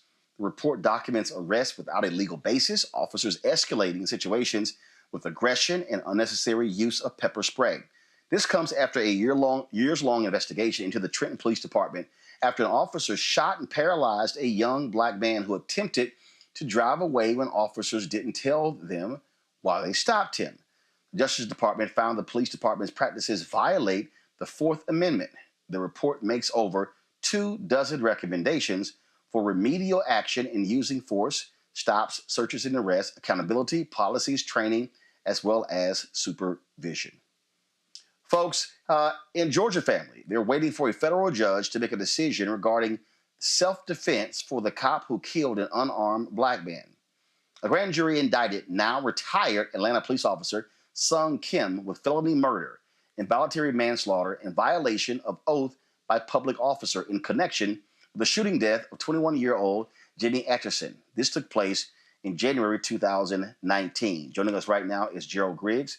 He is the president of the Atlanta NAACP and also leads the state conference of the NAACP. Gerald, walk us through this. So explain here. So the defense is arguing that he shot him in self-defense. So there's a hearing on that as opposed to this actually going to trial and the jury making that determination? Yeah, so this has been a difficult case from its inception. Jimmy Atchison was unarmed and surrendering in a closet when he was shot in his face by then task force officer and Atlanta police officer Sung Kim. And it took almost 5 years to get the case to where it is right now. It went from state court to federal court for this exact reason. You get an opportunity to claim self-defense or immunity pre-trial. And so that's what Officer Sung Kim, through his attorneys, are arguing. And basically, he's saying he felt threatened by an unarmed man who was surrendering as he was coming out of a closet after receiving 2 orders to come out from different members of the federal task force. So it's a very difficult case for the family to sit through 2 days of an immunity hearing and listen to the evidence and listen to Sung Kim try to make the case that a federal judge should throw this out and it should not go before a jury. But we're hopeful that the federal judge will listen to all the facts, especially the fact that Jimmy was unarmed, and allow this case to proceed to a jury. Now, this is in federal court here. Now, it says he's now retired. Did he retire before he was fired to preserve pension? What happened there? Exactly. So this case happened right before the Olympics in 2019, and there was a large uproar. But Atlanta police allowed him to retire prior to being terminated. And that was one of the issues that led to such a large uproar from the public. We know what happened to Jimmy. Unfortunately, there were not body cams mandated on the federal task force, nor the city of Atlanta at that point. So we wouldn't have actual video evidence of what happened to Jimmy. But because they allowed Sung Kim to retire, and then he went on to work for a federal task force while this case was pending. So it was a lot of difficult issues that his family had to persevere through, and they continue to persevere through, and they're hopeful for a decision from the federal judge. So, federal judge, any idea when this judge is going to rule? It can take months. As you know, federal cases move extremely slow. So we expect, hopefully, by the middle of next year, sometime in the spring, maybe the summer. But we don't expect it to be very quick. But we are hopeful, based on the facts as we know them, that the immunity defense will be dismissed and we will proceed to trial. Okay, then. All right. Well, certainly keep us up to date on this case. Definitely will. Thank you, Roland, for covering it. All right, thanks a bunch. Folks, let's go to Texas, where a Texas jury awarded a multi-million-dollar verdict to the family of Botham Jean. He was, of course, murdered in his apartment by Dallas police officer in 2018, Amber Geiger. The federal jury found that Amber Geiger used excessive force and violated Jean's constitutional rights when she shot him on September 6, 2018. For that, she was ordered to pay about $60 million in punitive damages and $38.6 million in compensatory damages to Jean's family, totaling $98.65 million. Geiger was convicted of killing Jean. She mistakenly walked into his apartment thinking it was hers. She saw the 26-year-old black man sitting on his couch eating ice cream and watching television when she shot him. Geiger is serving a 10-year prison sentence. Of course, this is against her. It's not against the police department, Derek. But I do think this case is. Do we have Derek there? Yeah. Okay. Yes, The reason I'm I think here, this Roland. case is really important. The reason I think this case is really important because by holding cops accountable, then personally accountable, then they can't just shun these things off to the police department, off to the taxpayers. They have to be held accountable. And this goes to the heart of qualified immunity. Why you got Republicans who don't want to get rid of it, and where you have others who say no, because these cops know they can operate with impunity. If you take away that qualified immunity, and they got to be held personally liable, it forces them to think before they act and causes them to be more accountable about the lives that they could actually take. Absolutely, Roland. And I sort of see this as a lawmaker in two perspectives, right? Because on one side, it's great that this family was awarded $98.6 million, but it won't bring their loved one back. The other side, Roland, again, I'm going to continue to be alongside you about Project 2025. In Project 2025, they express giving police officers qualified and sovereign immunity. And what that means to your audience, Roland, that they will not be held accountable from a criminal or civil. And so when you have a climate like that, after they fully implement Project 2025, Roland, you won't see families receiving justice. And here's the other part of the reality, Roland. Only 2% of police officers are held accountable. That means the other 98% of police officers are not convicted. They get a chance to retire or go off to another jurisdiction and become a police officer again. And so like I said, I'm sort of bittersweet on this. It's great the family received justice, but when Project 2025 is fully implemented, we're going to see these kind of trials not being realized, and families will not get justice. Lauren? You know what? I would have rather the police department get sued so that the family would actually get the money that they're owed to in an attempt to try to make them whole, which, of course, they can never be made whole because their loved one is gone forever. I found Amber Geiger's story to be completely and utterly ridiculous. It's absolutely ridiculous story. And typically on police departments, you know, they're trained, people are trained so often that the liability is with the department, of course, because you're not trained to come into the wrong apartment and shoot somebody eating ice cream. That is not what, you know, you're doing as part of your employment as a police officer. It's a ridiculous story from this woman. And, you know, suing her personally, of course, means that it's unlikely that that entire payout will happen. But at any rate, this is a really terrible, sad story, like so many others we've gone over and seen in this country. And, you know, I'm just kind of, you know, pissed off about this story because this is a dumb story. Her testimony in court was stupid, and she clearly was engaged in something ridiculous that, of course, she didn't want to fully admit to in court. So we heard that ridiculous story when this was in the news. Yeah. Joy? Yeah, we're in agreement here. Even Clarence Thomas has entertained the idea of qualified immunity. The fact of the matter is, police officers are one of the only professions where you aren't held liable for libelous activity, right? Where you aren't held liable for reckless endangerment of the public, violations of the trust that we've given you. They ought to be held, yes, the police department, but also them individually, so that they will make the decisions in their head. I'm only going to shoot the person if really my life is at risk. I'm not going to shoot at will, because I have to worry about my future. I have to worry about the future of my family, because even if they don't pay, this is always going to be hanging over them. The other thing is we need to consider the possibility of having some kind of malpractice insurance on police officers, where they won't be insured going forward in order to go work at other offices if they have a history of this. We must change the incentives. Training is not enough. We have tried that model. It's not enough. We can't shame them into doing it. We have to incentivize better behavior by cops, and we have to incentivize police departments to make better choices about who works for them. And that means also diminishing the role of the police union. Absolutely. All right, folks, gotta go to a break. We come back.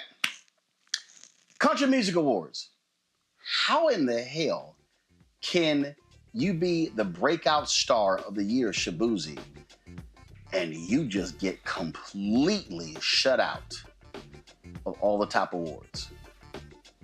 And then, what was the shade thrown towards him from the stage? People are talking about this on the social media. We're going to talk about it next, right here on Roland Martin Unfiltered on the Black Star Network.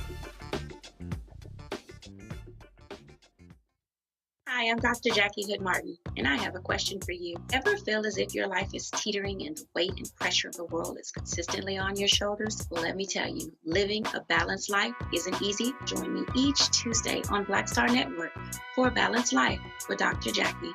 We'll laugh together, cry together, pull ourselves together, and cheer each other on. So join me for new shows each Tuesday on Black Star Network, A Balanced Life with Dr. Jackie.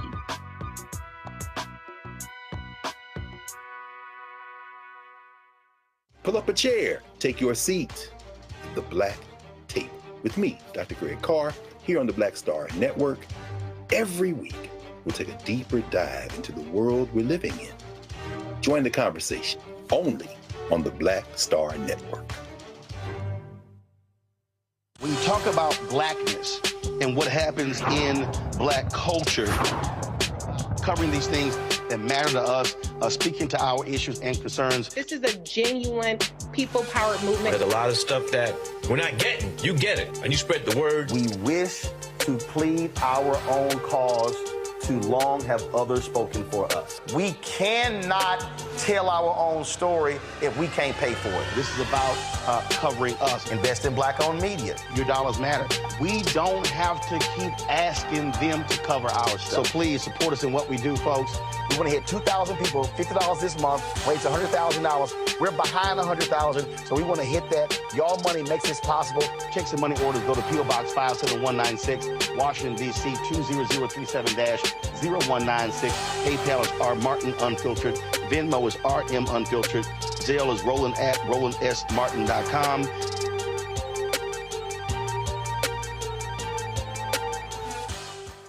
I'm Russell L. Honoré, Lieutenant General, United States Army, retired, and you're watching Roland Martin Unfiltered.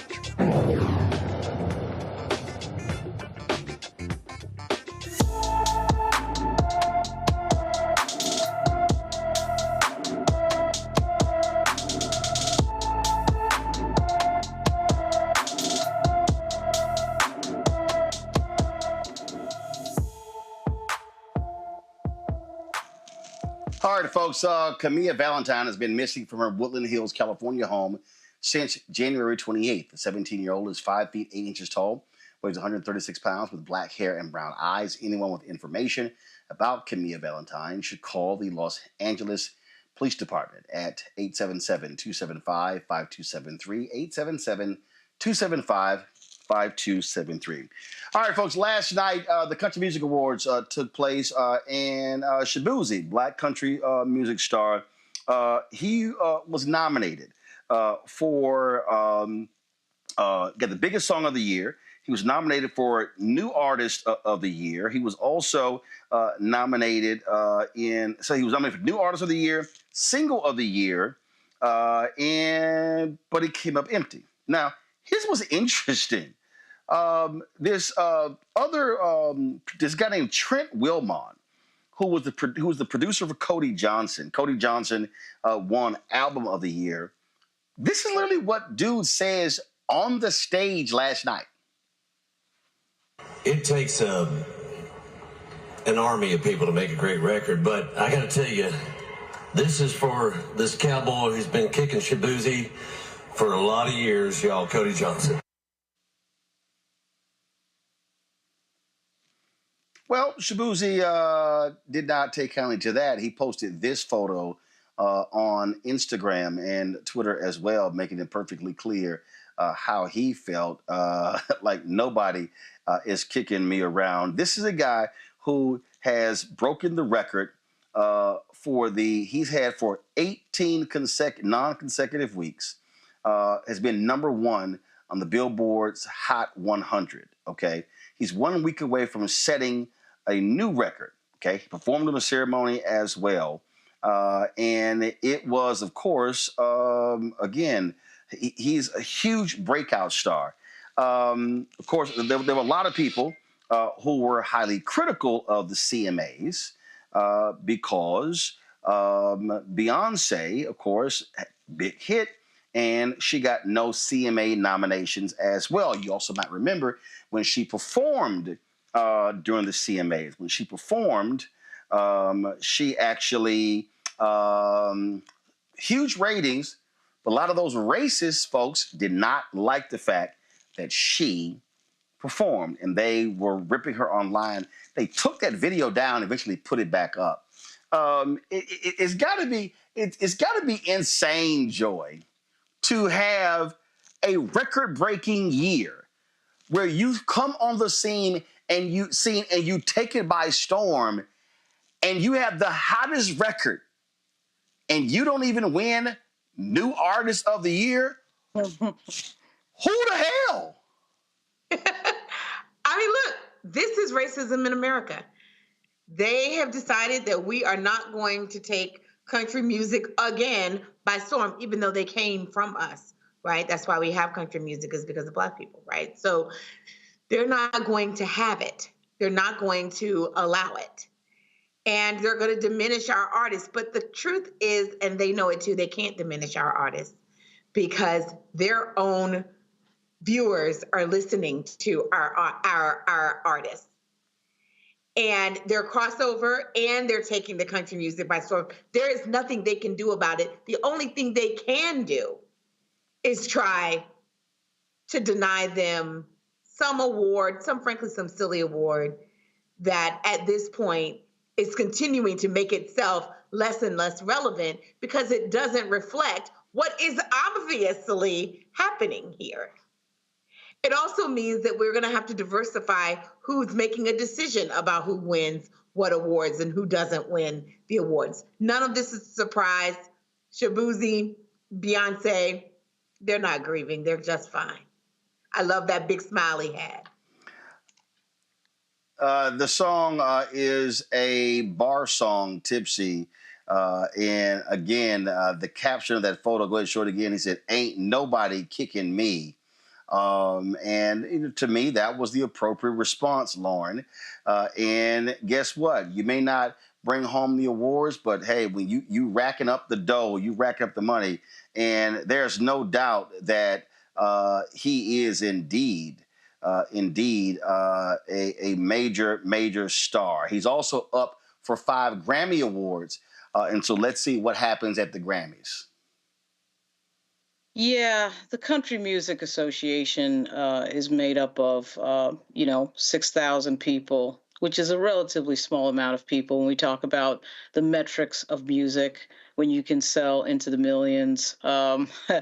And this song is a phenomena. I don't know that Shaboozey is really in need, or Beyonce is in need of this type of white validation, quite frankly, because there's something, as Quincy Jones once said, there's something almost on a religious level about music. And what happens is that popular phenomena of people listening to his music and going to see him in concert would overtake anything that CMA would ever do. It kind of reminds me a little bit of what happened to Spike Lee with the movie Malcolm X, when Son of a Woman won, or actually it was Al Pacino who won the Best Actor, and Denzel didn't win, and the movie didn't win. And we look back on it all like, what movie do we remember? We remember Malcolm X more than we remember Son of a Woman, right? So it's kind of the public speaks, and they'll win out in the end. And I just don't think they're in need of this type of white validation. It really just doesn't matter. They're overtaken by the numbers. They're overtaken by the fame that they'll get from their music. And shout out to Shaboozey. He's got a Virginia connection. He was born in Woodbridge. He's going to overtake them. He's going to win in the end. It's just no doubt in my mind. And Beyonce's already won. She won years ago. It really is kind of cute that they think that they can diminish these people. They're not going to be able to do it. Well, it's funny, of course, when you look at the numbers, you look at how you perform, you look at, frankly, being number one. And I get a kick out of these people, Derek, who go, this is our culture. It's ours. You didn't even create it. Right. Because Roland, they do Black people did. You didn't even create it. History. Black people created country music. They don't know their history, and that's why they're trying to whitewash history, right? They got to go back to Chuck Berry. Who did Chuck Berry have learned from him? Elvis Presley.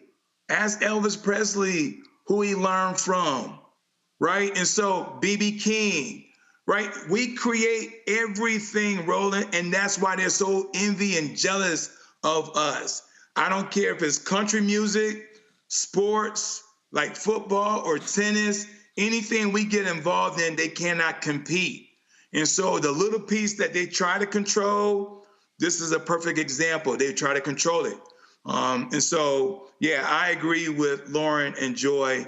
Beyonce and Shaboozey, they're in a great place. They don't have nothing to worry about. And we're going to continue to do as a people, as Black people, continue to demonstrate Black excellence, regardless of the industry, regardless of the activity that we get involved in. Well, I think it would be absolutely hilarious for Shaboozey to go to the Grammys and clean up big time, and then sit here and go, "Hey, CMA, how you like me now?" And also I love the new generation of Black country stars that are coming up. And here's the deal. Bottom line is, white folks don't own country music. They don't own it. And Lil Nas also showed Shaboozey some love, because remember, they were not happy when his song blew up and took over and dominated the charts as well. And so, to me, that's where you always get the last laugh, when they start talking trash and you go, look at the charts, look at the charts, look at the charts. All right, Derek, Joy, Lauren, I appreciate all of y'all being on today's show. Thank you so very much. Folks, that is it for us. I'm going to be back in studio tomorrow, so I appreciate the folks at Coca-Cola, working with them. There's a project we were working on with them regarding HBCUs. We're going to share a lot of that with you later. And so thank you so very much, folks. That is it. Don't forget, support the work that we do. The work that we do here is critically important, speaking to the issues and covering the stories that matter to you. And look, we target an African-American audience, but I appreciate the fact that we have white fans, we have Latino fans, we have Asian fans, Native Americans who watch the show as well. because we're also speaking true to the issues that matter as well. Your support is vital for us to keep doing this work. We do not have millionaires and billionaires covering what we do. We don't have any of that. And so we survive and thrive on those $1, $5, $10, $25, $50 donations, some that are 100 or more, and we appreciate all of you. And so it absolutely matters. Let me do this here. Keenan, if you sent me the folks who've given the Cash App, but let me go ahead and do this here. Let me shout out the people who've given via Venmo. Christopher Curry, thank you so very much. Tawana Smith, Pamela Walker, Robert Woods Jr., William Mitchell, Janet Griffin, Sherelle Lowry, Delaney Smith, Ayana Lang, let's see here, Randy Lucas, Curta DeHaan, Link Cole James, Son Sheree Gowder, Gillian Richards Greaves, Samuel Edaho Aket, Natalie Moore, Lisa Spivey, Kip Layer. Thank you, all of you, for giving via Venmo. So let me see here. Let me look at Zelle. Let me think. Let's see here. LJE, LLC, Rhonda Johnson. Thank you so very much. Barbara King. Let me shout out Tammy Vining. Thank you so very much.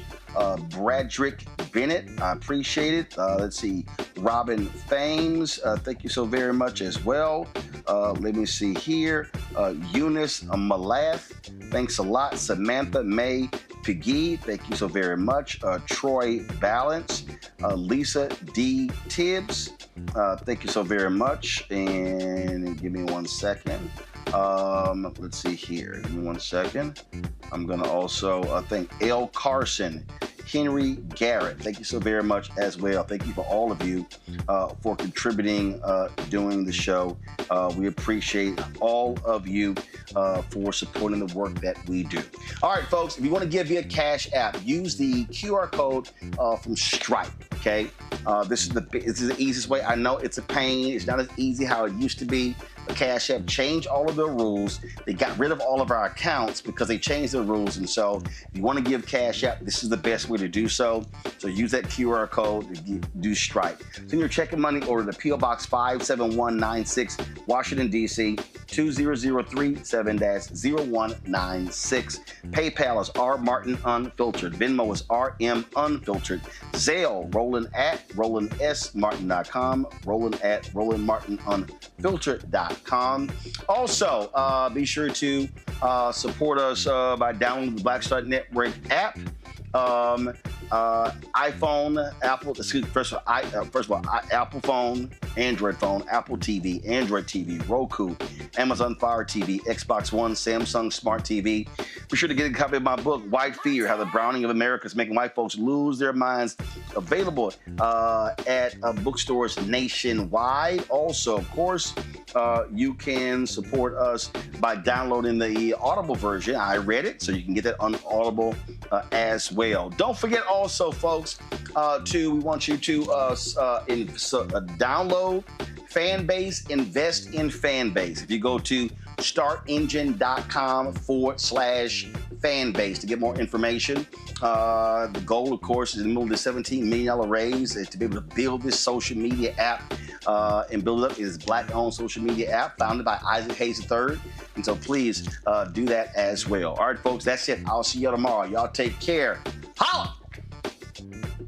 Start Network is here. Oh, no punch! I'm real revolutionary right now. Thank you for being the voice of Black America. All momentum we have now, we have to keep this going. The video looks phenomenal. See, this difference between Black Star Network and Black-owned media and something like CNN. You can't be Black-owned media and be scared. It's time to be smart. Bring your eyeballs home. You dig?